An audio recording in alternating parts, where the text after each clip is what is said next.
随着社会的不断发展，国民的思想行为变得越来越开放。如今的年轻人一个比一个奔放，就像是婚前同居，在古代认为这是一件非常丢人的事儿，但在现代却再正常不过了。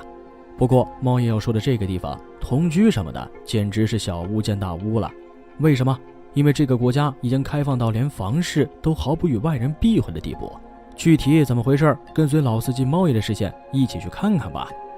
大家好，欢迎来到猫眼观察室，在这里猫爷收集了天下最新的奇闻趣事，带您进入闻所未闻的奇异世界。点赞订阅加小铃铛，精彩内容不容错过。位于日期变更线以东一个时区的萨摩亚是世界上最后一个迎来日出和新年的国家，因此从地球的东半球前往萨摩亚需要完成一次前往过去的穿越之旅。如果人们星期天下午从悉尼出发，明明经过了6个多小时的飞行，但到达萨摩亚的时候却还是星期天的凌晨，人可以好好享受一个幸福的星期天。人们开玩笑地说，萨摩亚能让人多1天的寿命，不过你只能在萨摩亚享受这多出来的1天寿命，不能带走，离开时你得把它还给萨摩亚。萨摩亚人的生活十分悠闲，漫步在首都阿皮亚市，电书人稀，无论城外的高山峰峦还是低谷深处的荆棘丛生，唯独难觅的就是庄稼和果园。但萨摩亚人又是幸运的，因为他们拥有一种特殊的资源——面包树。想在萨摩亚填饱肚子不是什么难事。萨摩亚到处都生长着木瓜、椰子、香蕉和面包果等热带水果。如果没钱买吃的，又实在是急不可耐，那就在路边摘个香蕉或者木瓜充饥，弄个椰子解解渴。1年4季都能收获的热带水果，让萨摩亚人过着衣食无忧的生活。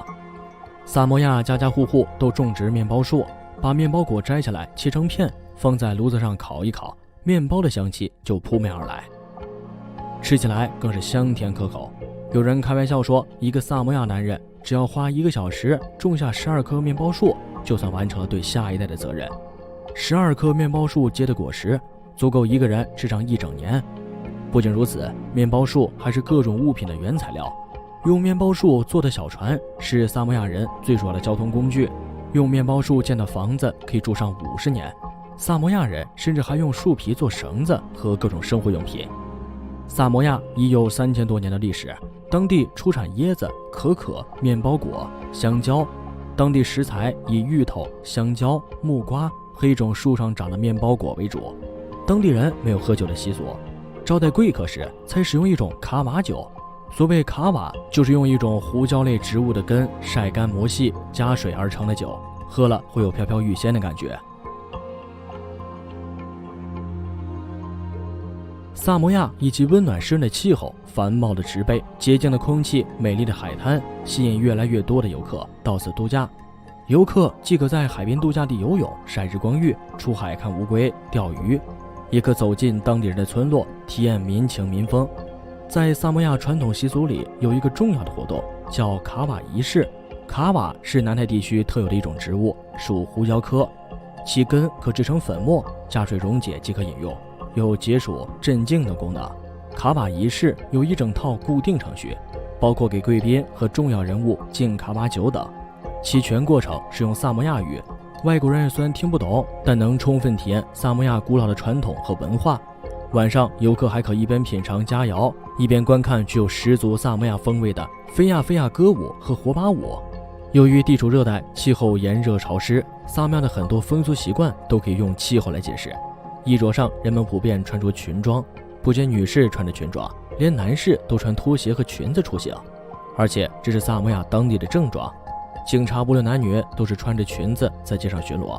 即使在国家举行重大的庆典活动或者迎接国宾时，萨摩亚的国家领导人也都是穿着拖鞋和裙子参加正式的仪式。除了穿裙子，没有门窗的房屋更是让人啧啧称奇。萨摩亚人把这种完全没有门窗、没有墙壁、只有几根柱子支撑起房顶的建筑称为法雷，几乎每户人家都有法雷，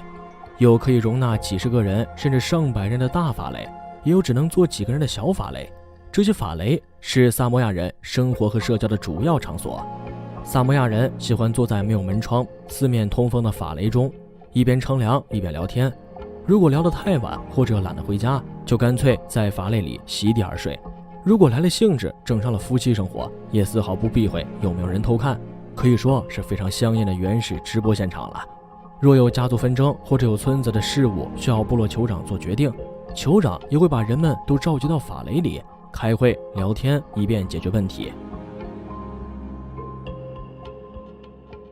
萨摩亚的男女都喜欢纹身，对他们来说，这不仅代表着把美好的心愿通过不同花纹记录到身体上，也是考验勇气的一个过程。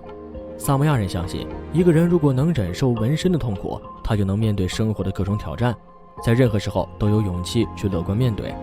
萨摩亚男人的纹身从腰部延续到膝盖，女人的纹身则主要在大腿上。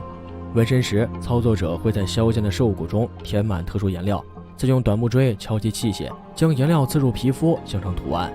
整个过程要延续1周左右。一般而言，纹身仪式在20岁以后进行，但也有很多勇敢的年轻人不到18岁就提出要纹身。中国人移居萨摩亚已有悠久的历史，早在19世纪末，在萨摩亚的德国殖民者就开始招募华工，当时曾达到数千人之多。